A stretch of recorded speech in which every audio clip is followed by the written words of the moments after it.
Good morning, afternoon, or evening, wherever you are. I'm Raphielle Johnson, joined as always by Noah Rubin. We have a special guest, the esteemed Kurt Helin, basketball talk. That's right, Kurt, esteemed.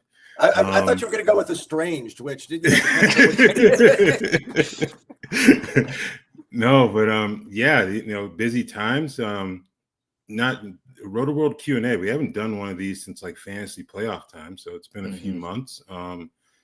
Conference finals, then right after that, NBA finals and the NBA draft. So we're going to have a Q&A here, talk about some things. Before we even get started with some of the questions as they roll in, beginning with Kurt, what do you make of the conference finals at this point? Obviously, Oklahoma City going through the NBA finals, and we got a game 6 in the East tomorrow night. Yeah, that's going to be fun. Like the West was kind of what I expected. I think I picked the Thunder in 6 because I really like Minnesota. I think that's a team that figured itself out, but the Thunder are just that good right now. Like they're just dominant, and they're, it was interesting. I'm watching last night's game, watching the Knicks play really physical, really intense defense, and really step up with their season on the line, feeling the pressure and at home. And watching the Pacers kind of go into a shell, and part of my thinking was, man, Indiana, if you advance, like Landry Shamet isn't Lou Dort on the ball, man. Like it's that physicality and that intensity is only going to get worse. So like you better learn to deal with this. I think that's going to be a fun game 6. Do you think the Knicks, like what kind of chances do you guys give the Knicks in that game? Go ahead, Noah. In game 6 specifically? Yeah. I mean, I think you have to give, I don't know. I think it's pretty even. I think the fact that with the way they played last night and I don't think that changing it back to Indiana is going to change too much for that. Jalen Brunson is going to continue to be awesome. Like you said, the physicality is going to be huge. It's going to translate to a road game as well. I don't know. I think the Knicks could pull it off. It seems like almost like a change in the way they played, just adding in all of that physicality, and that's something that they can continue.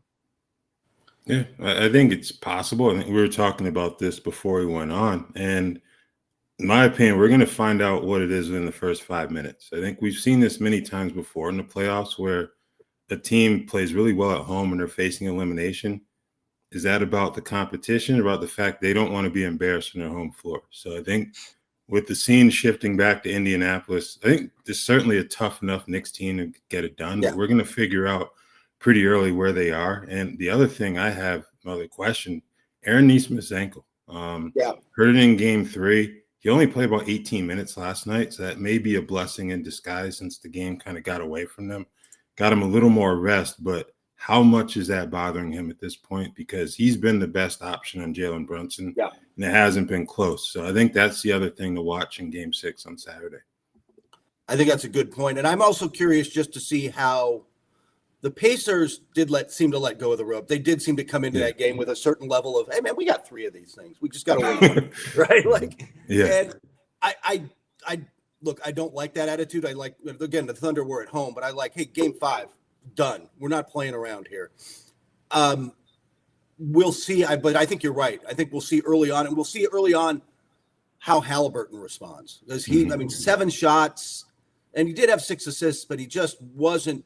He's got to be more forceful than that. He has got to draw the defense to him before he kicks and some of the stuff.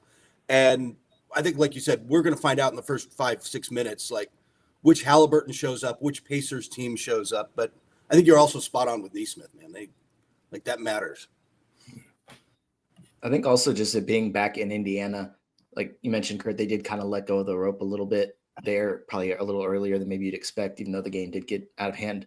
But now there is almost an added pressure on them because now you have to close out game 6 at home because you don't want to go to New York for a game 7, having just lost 2 in a row. So there's almost a little bit of added pressure. Like you wouldn't want to play that game anywhere but at home, but there is some added pressure. So I am excited to see how Tyrese Halliburton responds because there's been a lot of, it seems like after every single game, there's a lot of reactionary labels that get tossed out for every single player in the entire playoffs. Yeah. So there was, face of the league conversations after Tyrese Halliburton had the masterclass. And it's like, yeah, it was an awesome game, but like, come on, do we have to be this reactionary? And now it's going to be like, see guys, he's a playoff folder. He doesn't step up in the moments, even though it's just 2 straight games to the opposite. So I'm excited to see how he responds.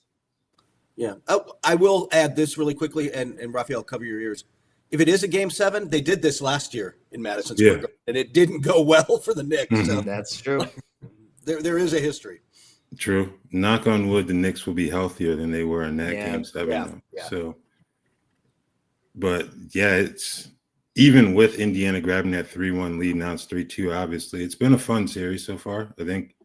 Yeah, you're gonna look back on this if Indiana closes out at Game 1 and that finish is kind of what turned the tide of the series, because Knicks go up 1-0, take care of business there.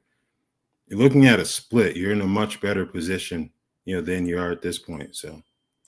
In these playoff series that are close like this, you just can't let those go. You don't get many opportunities on the road, right? Like you can't let those slip through. Great. All right.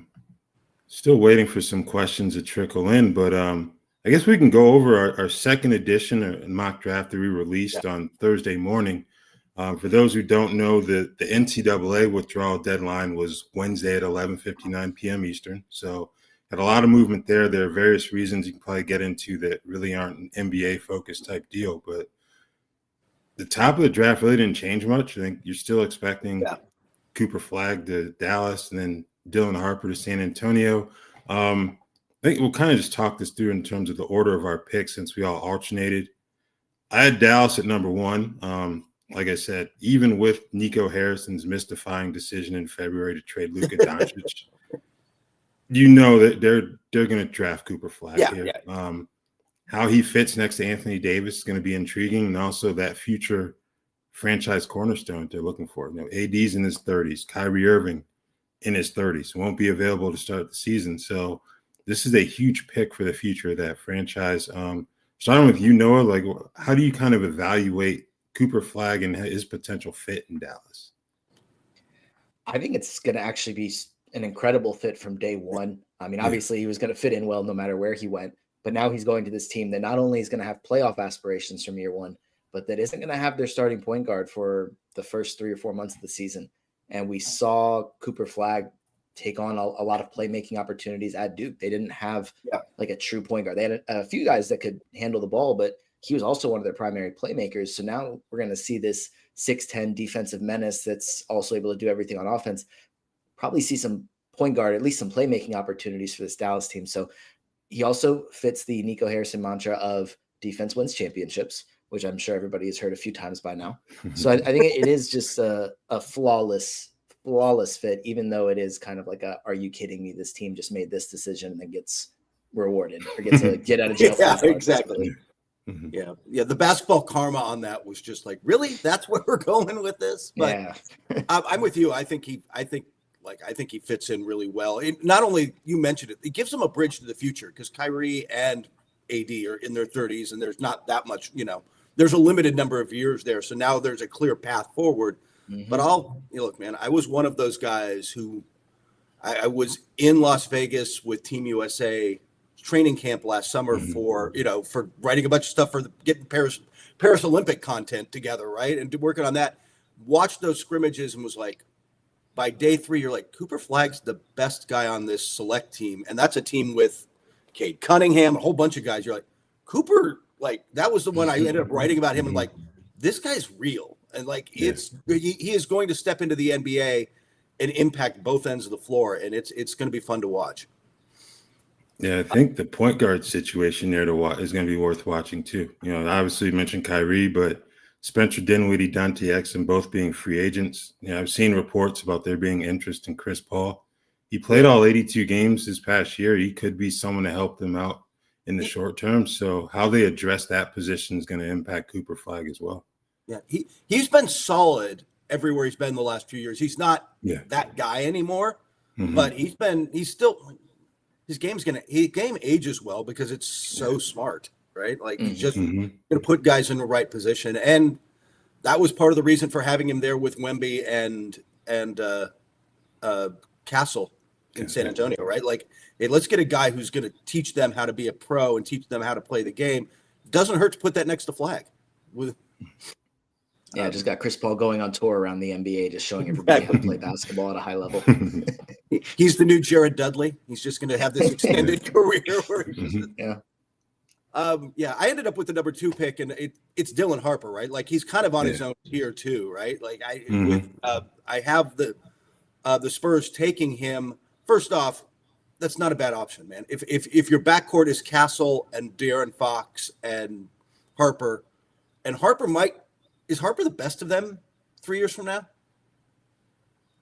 I 3 years from now, I think possible. Could be. It's possible. Like man, I'll let that play out and see how it works, and I'll go with whatever's working. And then ultimately, and this is the lesson of the draft, which is they will try to shop that pick by the way, but I think I'm short of Giannis. I don't think anybody moves that needle. And we'll see what happens there. But like the lesson of the draft to me is at the top is always like take the best player. Don't worry about too much about fit.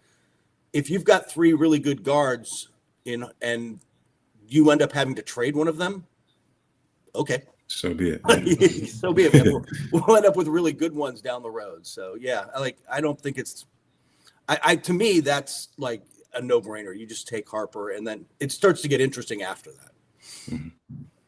Yeah, I think it is. Like San Antonio is not the second worst team in the league, but you're picking at number 2 because you missed out on the playoffs in a stacked conference. Like they need to continue to add talent. Dylan Harper is the best player available. You don't make the decision before you even get him in the gym on parting with one of these guards that you have. You get everyone in the gym. There's no pressure on the timeline with Wemby to have this team fit flawlessly next season. You have a couple of years to figure it out. So get everyone in the practice facility, have everyone play games, see who clicks with Wemby, and then maybe you make that decision. It could be as early as this first trade deadline in February, but it could be next summer too. You have time to make those decisions. I think Dylan Harper's too talented to make a decision right now. I will add with San Antonio, they're sort of, I keep saying they're in the Washington Commanders spot, which is while your star is on a rookie contract and you've got this guy, you've got to fill out the winning roster before Wemby. Let's be clear. He's going to be a 30% Rose Rule max. Like he will probably win Defensive Player of the Year next year. He'll cover that line. Before he gets expensive is when you can round out this roster more easily. And so there is some pressure, I think, to get it right over the next 2 years before that contract kicks in. And it becomes really difficult. Yeah. Fox is also extension eligible this summer. I'd imagine that he will end up getting a new deal at some point. So you're locking in your cornerstones. And then at that point, like you said, it's about locking in that low cost talent that can potentially help you win. So I've seen that with Oklahoma City, obviously. They've got their franchise guy in SGA, but a lot of pieces on lower contracts, some still on rookie deals. So that's this new NBA. I think this is kind of the time where you kind of have to strike while the iron's hot, so to speak. Yeah. And you need those. I think Indiana's the same way. Like just, hey, we've got a star, but like we've got all these good players, but like well thought out for how we want to play rotational players around him that makes the whole thing mesh. Yeah. Moving on to the third pick, I was drafting for the 76ers here, and I think we are probably all in agreement that Philadelphia will probably look to trade this pick and probably won't end up making it. But I think if they do sit here, there's a number of options that they can go. This is probably where the draft, quote unquote, starts because it's a clear top 2 and then probably where opinions change. I went with Ace Bailey here. I think he's a guy that can step in and make an impact for them next season based on the way that the roster is currently constructed while also allowing them to build for the future. He is a pretty polarizing prospect. The highest outcome is that he's a all-NBA scorer, and then the lowest outcome is that he can never, I guess, get everything to click right, and he's probably just like a role player. So with Philadelphia, they have a younger, I guess, like a 2 timeline situation where they have Tyrese Maxey, but also Jared McCain, Quentin Grimes, and now the number 3 pick. But you also have Paul George and Joel Embiid. I think Ace Bailey coming in can help on offense, obviously, to take some of the responsibility away from Embiid and Paul George when they're even healthy, while also giving them an option that if, say, they continue to have these injury issues, Ace Bailey has superstar upside. So he can fit in. You don't necessarily draft with the idea that, hey, Paul George is one of our franchise cornerstones. I don't think that that's fair to the future of your franchise to say that we're not going to draft this potential all NBA forward because we have Paul George on the roster.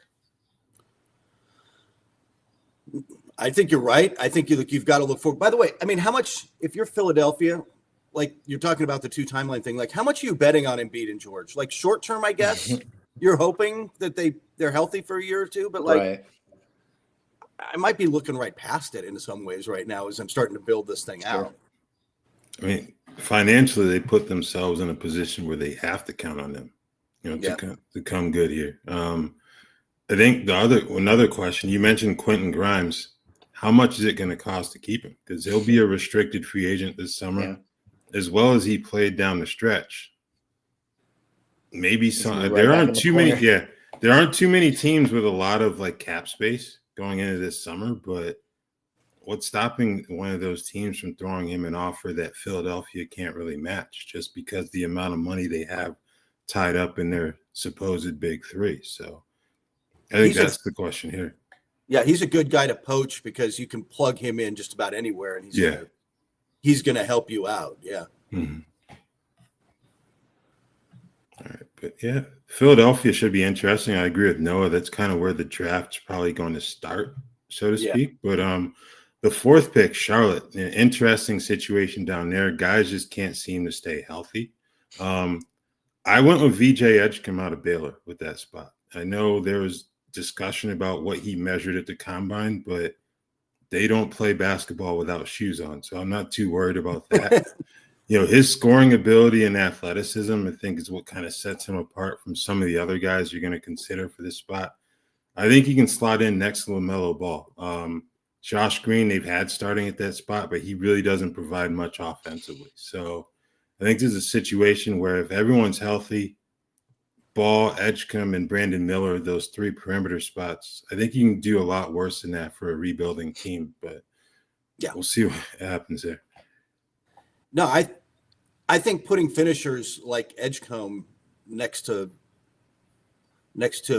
Ball makes sense, right? Like, because he's whipping the ball all over the place. Like, the more finishers you can have, the better. And you get him and Brandon Miller healthy. And the other thing VJ gives you is he gives you some defense at the guard spot, which you could really use because that may not be LaMelo's strength.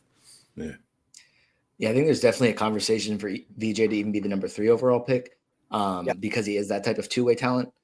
I think, like Kurt said, having him as a really good defender and having Brandon Miller as a defender, because that's not LaMelo Ball's strength, that really helps open up things for this team.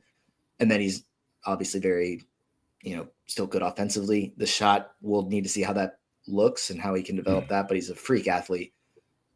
If this team can stay healthy, that's a very good young starting 5 to have. So I think that if they stay healthy is going to be the number 1 question for the next however many years. But it's a nice fit in 2K if you turn the injuries off. I guess that's a good way. Yeah, I'm curious. There's LaMelo rumors thanks to his brother. I'm not sure if there's anybody out there trying to pick him up, man. Yeah. So he said it was the Clippers, right? Yeah, I'm LA based. I go to a lot of Clipper games. That ain't happening. That's just not the kind of guy Lawrence Frank and them aim for. So. Yeah, he hasn't played 60 games since the 21-22 season. He played 75 then. That's his only season with over 55 games played. So given the price tag he currently holds, good luck getting a trade if that's the path that they would like to take to get him out west. But yeah. I was very curious when Lonzo said that. I was like, what is the reasoning behind you saying this right now? What's your angle? I was trying to figure that out too. Lonzo, by the way, somebody should pay him this summer. Like you talked about. He got his contract. That's true. He did. Yeah. Are you talking about like media type stuff? Pay him? No. I think a little media stuff, but like I kind of forgot he got. I'm like, that's right. He did get paid. I kept thinking he was going to be up available, but he is not. The draft also kind of starts at 5, which I like. I was picking there, because I think Edgecombe and Bailey are going to go 3, 4 in whichever order, depending on, frankly, like you said, who ends up with the 3 pick. Like, is it and who they take? I went at number 5 with Jeremiah Fears out of Oklahoma on the upside bet. Right, it's a little bit of a man, if he pulls it together and kind of stops the turnovers and takes care of the ball a little more, like there's a lot there to like with him. And when you're thinking about the team, like where you're going to take it, if I'm Utah, I just need talent. I just need talent everywhere. So I might take a swing at a high upside guy like that, where I think if I can, Will Hardy's really a great coach. I'm just going to say that extension he got might have something to do with the Spurs' interest in him. They love him in Utah, and I think he's good at developing players. So if you get somebody like Fears in there, maybe you can turn that into your point guard of the future. Yeah, I love Jeremiah Fears, very high on him for this class. I know it is kind of maybe polarizing is not a perfect word here, but I guess there is like a low floor, high ceiling here, where if things pan out, then he can be an all-star caliber player, but there's glaring issues there as well. But like you said, Utah, I think they have like a lot of young talent to like, but the one thing they're missing is, I guess, that franchise cornerstone, that player that can be a franchise player. They have 10 guys that are young with upside, but nobody feels like that guy. And I think Jeremiah Fears can be that. And I don't think, even though Isaiah Collier was really good as a rookie, I don't think that what he did was enough for them to say, well, we're good at point guard. We're not drafting another one, because they do need to still figure that out. Yeah, I think they're in the same spot as they were last year, going to last year's draft. Collier, I think Collier had his moments, but he really didn't set himself apart. And I think you can say the same with Keontae George in terms of showing that they could potentially be the point guard of the future there. But I do wonder if Utah considers moving this pick, just because you've tried to sell the fan base on this idea of improving your draft lottery odds multiple seasons, and it hasn't panned out. I wonder if you can't really listen to the fan base, obviously, because it'll have you do stuff that you probably shouldn't do. But like keep Luka?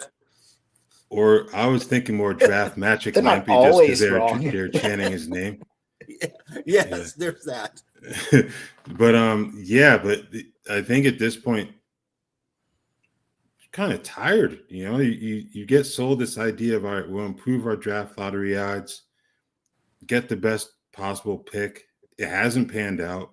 The Cody Williams pick was an abject disaster this year. It's only 1 year in, but for it to not work out to the level that it did is really disappointing for them. So I wonder if Utah is going to try to do something to kind of kickstart this thing. I know Will Hardy's safe with that new contract, but I don't think they can go through another year like these past couple seasons in terms of not playing guys and trying to aim for the draft lottery. They got Danny Ainge too, so he's more than willing to make trades. I will tell you that they were crushingly disappointed in Utah with not bumping up, and sadly, I mean, that was the spot Detroit was in for a couple of years too. The last three teams with the worst record ended up with the 5th pick, which is welcome to the new lottery odds. But I'm with you. I don't know how much longer. I mean, they've got enough. If they've still got Lauri Markkanen, who I think they'll try to move this offseason and stuff. But like you could put together a respectable team if you wanted to. I'm not, like you said, I'm like, they've got to pick a direction, and they've got to find, you nailed it. They need, who's the franchise guy? It could be the guy that they're hoping to get in the lottery next year that's about to play at BYU, AJ DeBonsa. Then that's one more year of bottoming out and not playing your guys for half the season. And can the fan base deal with that? I'm sure you would, but it would be fascinating, by the way, if they got the number. I mean, we're a year out for that. If they got the number 1 pick and they had to choose between him or Boozer, who has all sorts of Palo written all over him, like it'd be fascinating. I wouldn't overlook Darren Peterson either. No, right. But I think it's the ties. I guess the fact that DeBonsa's in at BYU. That's going to be a storyline all year with the Jazz. So that ties well, even though I really like Darren Peterson as well. It's going to be a pretty stacked top 3. But I'll keep it moving with the number 6 pick. Washington, just like Utah, fell down in the draft. I had them going Derek Queen. Grew up down, I think 3 houses down from Bub Carrington. So that reunion is just pretty cool. But also I think he does fit really well with what this team already has. As a number of young players, we'll get to see him play a lot because that's what they emphasized this past season was we're going to ethically tank. We are going to play our young guys all season long and try and win games, but we're going to let them work through their mistakes. I know Derek Queen didn't test very well at the combine, but I think that playing next to Alex Sarr is a really good fit here. So we'll see if he ends up going this high because of the combine, maybe other factors here, but he's still a very talented player and was really successful even without these other measurables to help him out. So I think being next to a skinnier 7-foot player that can space the floor a little bit, having him as a stronger center, that's a pretty good front court pairing. Yeah, I think I'm higher on Queen than, but I was under the combine. Like whatever happened, he's fallen a little bit. I'm curious how far that fall would be, but I mean, I don't know. I've seen him hit big shots in big moments, so and there's some there's some trust there. Yeah, I think Washington's kind of an interesting situation because they could have a good amount of money off their books this summer. Malcolm Brogdon's going to be a free agent. Chris Middleton has the player option worth a little over $34 million. So, that they're trying to build this, in terms of a project that'll be sustainable for the long haul. And you certainly respect that. But I think Queen could be an interesting fit. Next to Sarr, I think they play a lot of Keyshawn George at the 4 down the stretch. Thought he had a good rookie season. All 3 of those rookies I thought played pretty well for the Wizards. There were some efficiency issues, especially with Sarr, but he got better after the All-Star break. So it's going to be an interesting project to watch down there in terms of how they build, especially if Middleton were to move on in free agency. Wouldn't you? I don't think it's going to be interesting. I think Middleton, there's not $34 million for him out there. So I imagine he picks this up. But I'm curious if there's a trade market for him. Yeah, it might be a case where he picks it up, then try to make a move during the season more than anything. Yeah. If he could come back and play half a season healthy, not even necessarily looking like all-star guy, but just looking like quality big guy who can play both ends, like there'd be teams interested for the second half of the season. I'd imagine that's what Washington's hoping for, is to be able to maybe get a couple picks at the deadline, maybe not full first-round picks, but some draft capital at the trade deadline after having this guy play 25 minutes per game, sit back-to-backs. No reason to push his body and force an injury, but show that he still can play at a high level. Yeah, I was responsible for the 7 pick. That was New Orleans. Interesting times down there, to say the least, these days. New lead executive and Joe Dumars. Seems like they're committed to Zion Williamson still being a cornerstone down there. But we'll see how that works out, whether or not he can stay healthy. But I went with Kaman Malawach, the center out of Duke. He's not turning 19 until September. I know they took Yves Missi in the draft last year, but I feel like Malawach, his youth, his defensive ability, I don't think they can pass that up at this point in the draft. You add him to that front court, and obviously we've seen the health issues with a lot of these guys. So I don't think playing time is going to be a major issue for him as a rookie. So. No, I kind of like that pairing. If you're going to keep Zion, because I feel like one of the next 3 years, Zion's going to play 65, 70 games and look all world doing it. And that's just the other 2 are going to, the other 2 will be 30 games again. But like in that setting, like that's actually a great fit next to him, right? Like a defensive big who kind of is vertical and spaces the floor a little bit that way. Like it all kind of fits together for me. Yeah, I think Malawach may not be like an elite floor spacer by any means, but he certainly has more shooting upside than Yves Missi does, and showed over the course of his rookie season. So the idea of what he can develop into, I think, is what makes Malawach like a good pick, even earlier in this, if he ends up going, but a really good fit in New Orleans if they choose to continue with kind of like the core that they have. But he's also dynamic enough that if they do make different roster changes, maybe the Zion isn't the guy that they continue to build around after a year or so. He fits in with a number of different players. So he's a better rebounder than he showed in the tournament. If you look at the numbers over the course of the season, you can see that. finishes at an insane rate because he's also massive. So I really like this pick here as well. Yeah. I had the Brooklyn Net, the first of many Brooklyn Nets picks at number 8. I was a little torn. I actually spent a few seconds, like pause for a minute during our picking of this, because I thought about going a different direction with Trey Johnson, or somebody who was like somebody's going to go put up some buckets for them, and like is that his upside might be higher. But in the end, I settled on Concanoopel out of Duke, because whatever they end up building, he's going to be able to fit into it, right? Like he's just a guy who can shoot the rock and do a little secondary ball handling. Got pushed into having to do a little more of that at Duke than probably he'll have to at the NBA, but showed a little of that. Held up okay on the defensive end. Like, I just think you're going to be able to plug him, play him, and use him in whatever iteration the Nets ultimately become. He's not a guy to build around, but I think he's definitely a guy you can build with, no matter who they're adding in the future. The shooting is his best attribute, but like you said, Kurt, like he's not a scrub on defense. Like he's okay, but like shows up things like that. He can do stuff with the ball in his hands. He's an underrated passer. I think no matter who they end up getting as the future franchise player in Brooklyn, Knoebel's going to fit in really well here. So I have no issues going with him at number 8. There's an argument for him to go even earlier. Yeah. Yeah, they need shooting. They were 25th in 3-point percentage. They were top 10 in terms of attempts per game this year. So they certainly need that. I think two of the questions I have for them: what happens with Cam Johnson? He'll be a restricted free agent. How do they view him in terms of a building block and what his role will be? Like, can he be a playmaker in any sense of the word? We really haven't seen that yet. Can he add that to his game? Do they believe he can add that to his game? The other thing, they've got 4 first-round picks. I think the last team we saw have this type of setup was Houston in 2021. Still have Jalen Green and Alperen Şengün, but Josh Christopher, Usman Gruber really didn't work out. You get 4 swings, but it's kind of like baseball. All 4 probably aren't going to hit.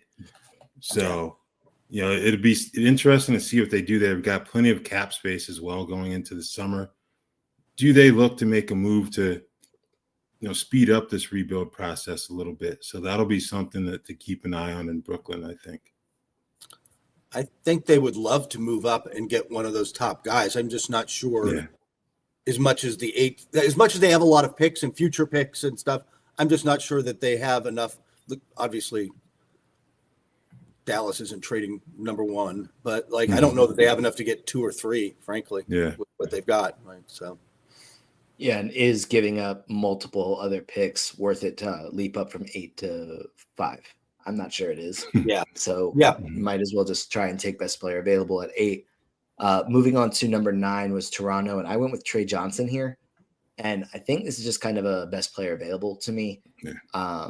He is kind of an interesting prospect because I think that he has all-star upside as a scorer, but on the defensive end, I think there's a lot more questions. I think Toronto is in a place where having a scorer like him would be an interesting dynamic to add into the mix. They have gone guard recently. They went Grady Dick and then they went Jacoby Walter.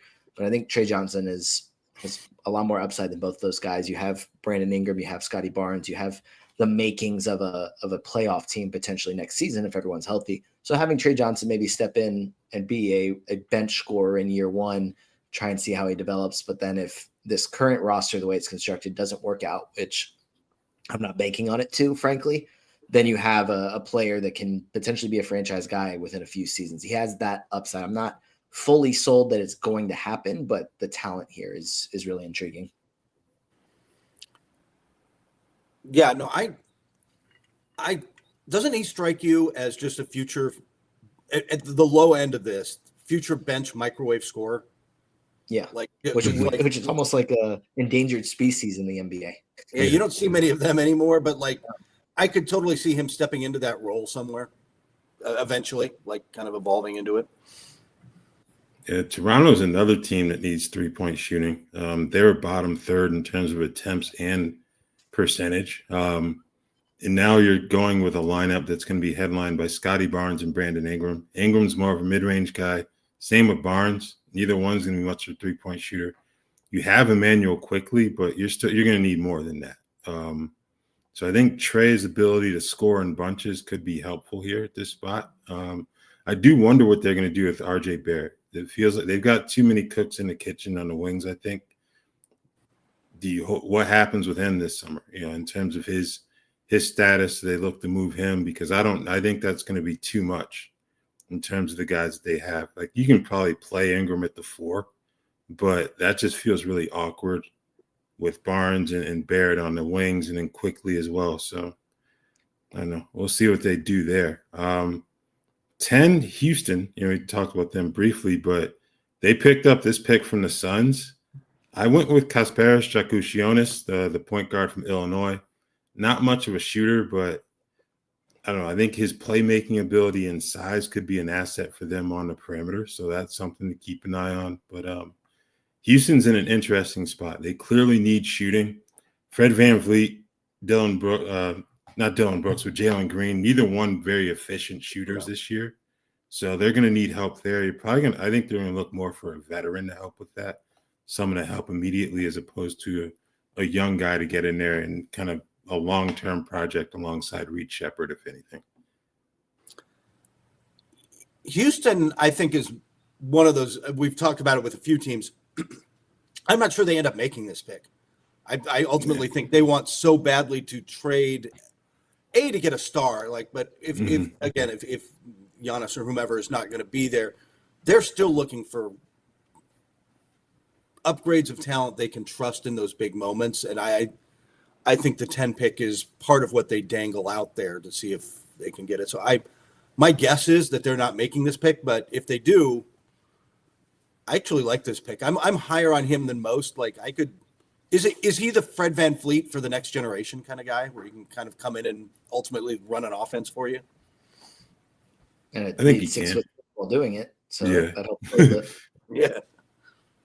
Yeah. No, I think it's fine. I think, like Kurt said, I think there's a good chance that Houston trades this pick. I think they like the guys for the most part that they have in the building. So why would you add in another rookie when you can just go ahead and trade that pick to maybe it is the Giannis, or maybe it's Kevin Durant, or maybe it's some other star that would help them win now. I think that there is a lot of different options that Houston can explore based on the talent that they have on the roster right now, with some of it being incredible and then some of it being, well, maybe a reclamation project for a different team. Maybe reclamation almost makes it seem like some of these players are washed out, but they're like 21. So, but like a Jalen Green or a Cam Whitmore, like a player that maybe thrive in a different situation that hasn't necessarily either gotten the chance or just hasn't worked out the way you were expecting them to so far. But I think Jakušionis is a player that, whether it's in Houston or whether it's somewhere else, is definitely worthy of being considered in the top 10. I think his playmaking is the number one attribute there as well. The shooting wasn't phenomenal, but I don't think he's a terrible shooter.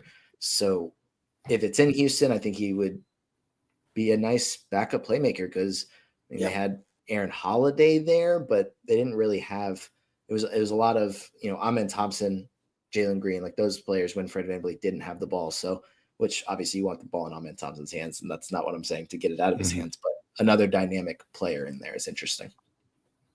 Yeah, they're going to be that's such a weird, interestingly deep team that Reed Shepherd tore up Summer League and then couldn't get minutes. I'm not sure they want to draft another guy at 10 ideally, right?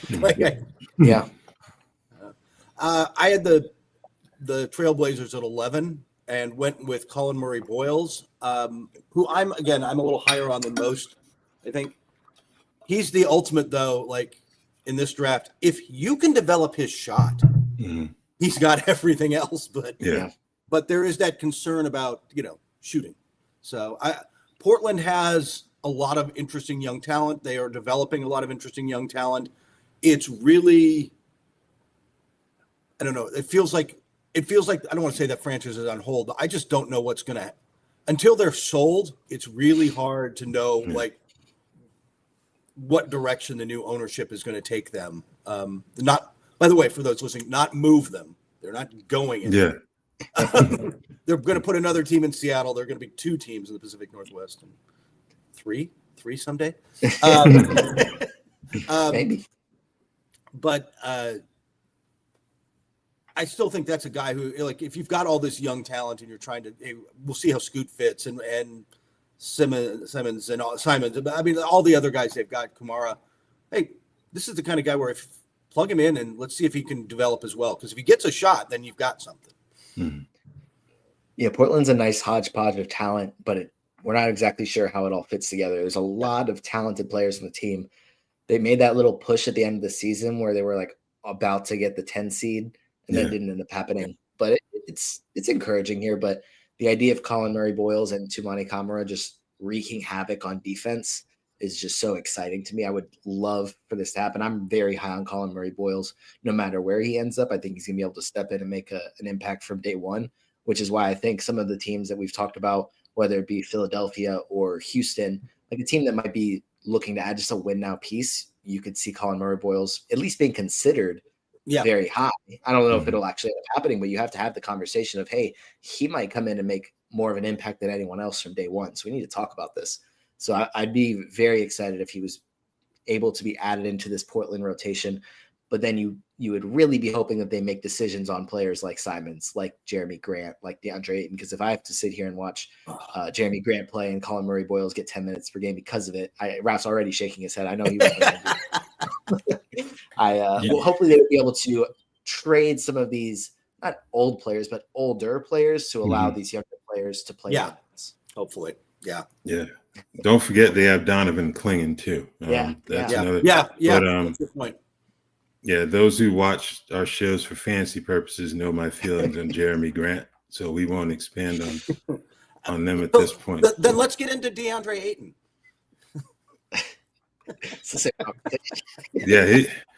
That's another one they've got to figure. I know Robert Williams will be a free agent this summer. Ayton's got 1 year left on his deal. I think in a perfect world, if they're to make this pick, which I like as well, you find a way to move Ayton, so then you can move forward with Clingan and Murray-Boyles. If they play next to each other, or if Murray-Boyles backs up Clingan, I think that would be a good future, like, interior tandem to build with for this franchise, especially when you have Kamara. Denny Avdia had an outstanding season his first year in Portland. So at that point, you're then thinking, let's figure out this guard situation. You can't go with 2 small guards. You tried that with Dame and CJ, and then you broke it up. To try it again with Simons and Scoot, why are you putting your hand on the hot stove again? That's basically what it would be. So, and with all due respect to those guys, neither of them are Dame. So, like, exactly. Work with Dame, so Moving on to number 12 is Chicago here. I saw reports just even this morning that they're interested in potentially going with Ager Damon. Which isn't who I went with, but I think that would just be comedic if that's what they get. If they get a slightly taller Josh Giddey in the draft, I was about to say, don't they have this guy? They do. That's why it would be really funny. But I went with Noah Senge. It was, I believe, our first international player going in this draft. Which, based on how recent drafts have gone, it's pretty interesting that a lot of the top players are in college this season. But I think Chicago doesn't need to be going with another guard here. They have enough of those. So getting a dynamic forward who played with another player who went in the first round with Ben Serif, was able to get a lot of easy buckets playing with a top point guard. I think that is something else that could happen if Josh Giddey does get the extension that he's hoping for and is able to stick around. Would really work out well for Senge on offense. And then his defense, I think, is what really kind of gets him, I guess, some of the upside there. Some of what should get Bulls fans excited is the defense. Sorry, Brad, for continuing to pick on the Bulls. I think that this pick will be a pick that you don't pick on the Bulls for. And he's also incredibly young. So I think it would fit. If I was going to pick on the Bulls, it would be, I mean, how much do you want to pay Josh Giddey? Like, he was good, but is he like, can you build a real winner around him? I don't know. There are a lot of questions there. That team's been kind of stuck in that NBA purgatory of not being a contender, but not being an outright lottery team too. in terms of what we think of in terms of lottery. They've been in the play-in conversation quite often. They've got a question to answer with Nikola Vucevic. You hold on to him, you move him. You sign Lonzo Ball another 2 years, 2-year deal. Kobe White has his contract. The Patrick Williams re-signing is one that probably mystifies everyone at this point still. But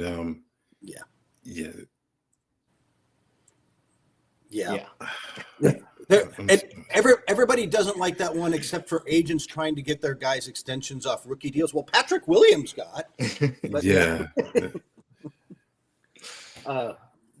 that one. Giddey, though, that's my issue with Giddey is I think he fits right into the Bulls. Yeah, we're all right narrative. Like, yeah, he's good. Yeah. Moving on to 13, I've got the Atlanta Hawks on the board via the Sacramento Kings. Interested to hear Noah's thoughts on my pick here. I went with Danny Wolf out of Michigan. Forward/center. I think he's more of a forward than anything. He's got range out beyond a three-point line. I think he can be an interesting piece for them offensively, especially with Clint Capella in free agency. It seems quite clear that Okongwu is going to be their guy moving forward, something that, at least in terms of fantasy community, we've been clamoring for a few years now. Finally happened this season, and Okongwu played pretty well down the stretch. So they're going to need some front court depth. I think Danny Wolf, with his ability to shoot, he can kind of facilitate as well. I think he'll make for an interesting fit in Atlanta, and that's why I went with him at 13. Yeah, I think he would be a nice, like a dynamic backup center behind Okongwu if it did happen. I'd be hoping that they could get him at 22 instead of 13, but if they do, I'm not going to be too upset because I really do like Danny Wolf and just love the upside of what he can be. I think there are legitimate red flags about, maybe the shot wasn't as good as we were hoping it could be, or the insane amount of turnovers. I think that's probably the biggest red flag, but the passing at his size is so intriguing and so enticing that if the Hawks did take him at 13 and he does pan out, like that's incredible upside. So having Okongwu as like the main center and then having this guy that can come in and pass the ball all over the floor that's 7 feet tall. Yeah, Danny Wolf is exciting. No, I'm with you guys. I think Okongwu, look, it wasn't just the fantasy community. People have been clamoring for him to be getting more minutes for a long time. And, Clint Capella will be disappointing Laker fans, would be my guess. Next season, we'll see where we'll see where he lands. But I think Wolf is a great fit behind them. Like you said, like just 15, 20 minutes a night with him as a rookie, he could really work out in that role. Yeah. I had the next pick, which is Atlanta. San Antonio. Sorry, the Spurs by Atlanta. Yeah. The Spurs by the Atlanta pick to San Antonio, and went with Carter Bryant out of Arizona in a look. They got guards. They got a center that's pretty good. They're going to be looking for wings for a while now. Like that's going to be the spot where they're trying to go. And Carter Bryant's a nice long-term up play here. He is raw. I don't know how much you're getting out of him next year. I think this is a play about 2 or 3 years down the line. But at 14, once you get to, I don't know, to me, once you get to 12, 13 in the draft, like that middle range, that's a good place to take your swing. If you're going to go, I don't know if Giannis Antetokounmpo is going to work out. I don't know if Kawhi Leonard's going to work out, but I'll grab them in this range because maybe I miss, maybe I hit, but like, what am I getting here? I'm hoping for a rotation player. If I can take for a swing that's higher than that, I'll probably do it. And I think Carter Bryant is that. I think he could be a really good player in a couple of years. He's just raw right now. Yeah, I mean, you've already gotten Dylan Harper in this draft, so you might as well take a swing and see if there's this other guy that has a lot of upside that he can pan out. So you have your, I guess, quote unquote safe pick, but that has all-star upside. And now you're getting another, younger raw player, but especially on defense, it's very exciting to see what he might be able to do even in year one, maybe step in and be like a rotation defender and then develop into more than that. But like at minimum, you're adding in another dominant upside defensive player that's going to still have that 7'5" alien sitting behind him in case he makes any mistakes. Yeah, they've got Devin Vassell and Keldon Johnson still as well, but At this, I agree with Kurt. I think you're looking for a potential difference maker. I don't know if either of those guys really set themselves apart in that regard. So why not take a swing on an athletic wing like Carter Bryant, see if you can develop him. Maybe he spends a little more time in Austin than he does in San Antonio next year, but I don't think that's a huge issue for them. Given Austin's the better city anyway. True. All right, I'm moving on to pick 15. That's Oklahoma City Thunder, first pick outside the lottery, and a team that's going to be in the NBA Finals, adding 2 more first-round picks, assuming they don't make any trades. But knowing Sam Presti, he'll just probably make the pick, and the rich will get richer here. I got Thomas Sorber going, who I love Thomas Sorber. I think the left foot injury that he had at the end of the season early last year is a slight concern, just a center with a foot injury. A little concerning, but what he showed as a slightly undersized center with a 7'6" wingspan, I think that's incredible. The defense was really good. That was also including defensive stats like steals and blocks. He also was able to space the floor a little bit and hit some mid-range shots that maybe showcase, okay, maybe he goes to the NBA and can occasionally hit a 3-point shot and can also be a good passer from the center spot. So can do a little bit of everything, and the Thunder don't have a position of need. They just don't. But you have, I guess if there is one, Chet is a skinnier center. Isaiah Hartenstein isn't quite as young as everyone else. You still have Jalen Williams, the other Jalen Williams there as well. But I think Sorber has upside that it would be worth the Thunder taking him here. Even if anybody that goes to OKC, there's a chance that they're just like a 15-minute per game player at their peak just because of the amount of talent they have. Whereas if they go somewhere else, it might be better for their career in the sense they could play more.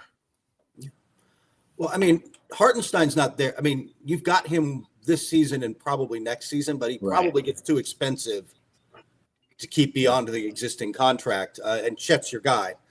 So that's where Sorber comes in, right? In a couple of years, you hope you get him at a reasonable fare and develop him into a solid backup center. And you're like, I like that pick that way.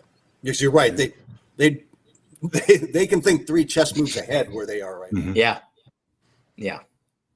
Next year could effectively be a redshirt year for him. You think about it. They want to do it like Nikola Topic, their first round pick from last summer. He'll be in the fold next year. Obviously, he's a guard, so there won't be a positional crossover. But the number of picks that they have and the young talent they have, that a lot of them are on team-friendly contracts. So I don't know. It's a little too late to say if you don't get the Thunder now because they're in the NBA Finals, but yeah. I with all due respect to the Knicks and Pacers, I don't think anybody's getting them now. It's too late for the season. Yeah. Oh man. I think we're coming up on an hour here. I know. Probably a little too long to work through the whole first round at this point. So, did you have any picks you were curious about, or did you had Jace Richardson? I'm curious what you think of him because he's become polarizing.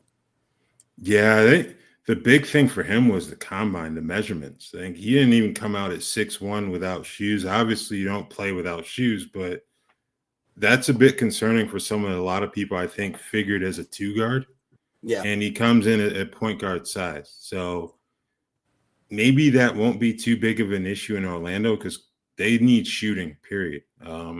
Even with the guards they have, when Jalen Suggs is healthy, not much of a perimeter shooter. He did get a little bit better this year, but he's more of a defender and off-the-bounce playmaker, if anything. They just need guys who can play off of Franz Wagner, Paolo Banchero, catch and shoot guys who won't need too much run for them. I think Jace can help in that regard because of how he was used at Michigan State. But the size, I think, is a little bit of a concern there for sure. Yeah. I also personally, I think there's certain programs where guys come out and they're just able to play in the NBA, and Michigan State's one of them. Like Tom Izzo, just his guys, even not just the Draymonds, but like the non-stars, are just guys come out of there like, hey man, they know how to play basketball. They just know how to play the game. Yeah, he is undersized, but I think Orlando would be a good landing spot for him in the sense that he doesn't have to be the primary ball handler because he is kind of an undersized for a point guard, but he's more of a shooting guard. but he also has a 6'6" wingspan, a 38-inch vertical. I think that Orlando would be a good spot for him. And what he did was he played high-level basketball in college. And I think you look at the numbers, it all showcases as like a player that's going to be effective at the next level. But, the size is still a question mark, which is why he would be going outside the lottery in our mock. Yeah. Kurt, did you have a pick second half that kind of stood out? I was just trying to scroll through who I really like, and I send him to the Heat, but I think is one of those guys who, wherever he ends up landing, is going to play is Nick Clifford. Out of Colorado. I mean, first off, if not for Derek Queen hitting ridiculous shots, they're in the Sweet 16, right? Yeah. And he carried them there, and I put him to the Heat because he strikes me as a Heat kind of player, man. He defends. He just does a little bit of everything. He does it well. He does it intensely. But wherever he lands, that to me, that's in the weird way the draft works now with NIL, because if you're DJ Edgecombe or the guys at the top of the draft, you're not dropping out, right? Like if you're in the lottery, you're not going anywhere. But what we saw a lot of over the last 48 hours with Pettiford and all these other guys was like, I'm going to be a sophomore or junior. I'm going to be late first, early second. I'm not, I'm going to make less than $3 million in the NBA. So not much more than my NIL, if at all more than I'm making. And I don't get a guaranteed contract if I fall to the second round. I'm just going to stay. Yeah. So you're going to get these guys who've been around longer. Like you're going to get more seniors, guys who are a little more seasoned. I think Nick Clifford is one of those guys who's just been around long enough now that wherever he goes, wherever he lands, he's going to be like, I just like his game. Yeah, I think he's going to be able to step in, no matter where he ends up, like you said, Kurt, like step in and play a role. He may not have the upside of some of these other guys in the sense that I was looking this up earlier. He's 6 months older than Jonathan Kuminga. It's an interesting way of looking at it, because you can look at it as, this other player that's been in the NBA for 4 more years versus a player that's coming in just now. But you could also look at it as you're getting a player as old as Jonathan Kuminga that has been in the NBA for a while. You're getting him on a rookie deal as opposed to Jonathan Kuminga, who you're going to have to pay potentially like $30 million a season just to get him around. So there's going to be reasons for teams to be wanting to take Nick Clifford in the first round, especially teams that are just looking for talent that can help them win more games next season. Like he'll be one of the most NBA ready prospects in this draft.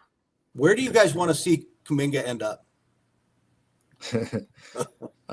Brooklyn, maybe, just in the sense that he could have a lot of usage. I think think of too many other situations like that. Yeah, he'd get a lot of touches. I mean, he'd have the green light. I'd like for him to stay. That wouldn't be good for his pockets. I don't think the Warriors can afford to pay him what he's looking for, but I think there's enough upside where you take advantage of this timeline with Curry, Butler, and Green and continue to mold him. But you need to make sure you have a plan in place to give him an increased workload. Even if it's like anchoring that second unit with just one of those stars. They have to do something there because it just feels like a waste, given how he was used when healthy this year, personally. Yeah. Even Steve Kerr said after the season during their their postmortem stuff, that if he's back, I have to play him a lot the first half of the year and make this. He kind of owned up to that guy's been in his doghouse the whole time. But if we're going to keep him, I've got to play him, and we got to figure out how this works. Because I think you're right. Like, especially for that team right now, they need some youth and athleticism and a guy who can get to the rim and just give him a chance. If they do keep him, I think it would just help keep everyone's legs fresh too, as well, just throughout the regular season. All right. Go ahead, Noah. Same question for you. Is there a pick later in the draft that kind of stood out to you as something that could be potentially intriguing for that player or team? The 30th pick, the Clippers have that, and I went with Drake Powell from North Carolina, who's a player that I really, really like, and I think I'd have no problem taking him anywhere in the 20s.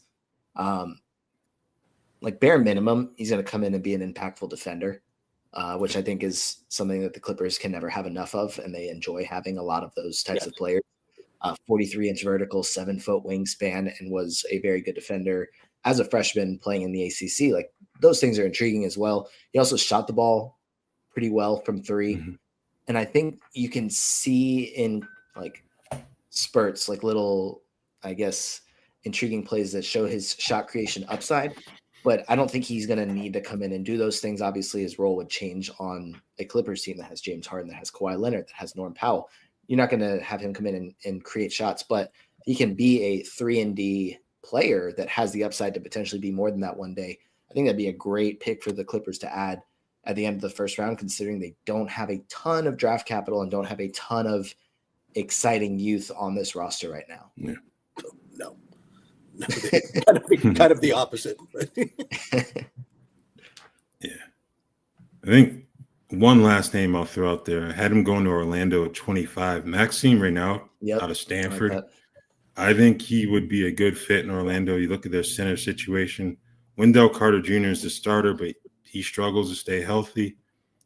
Goga Bitadze's had his moments, but it's not really.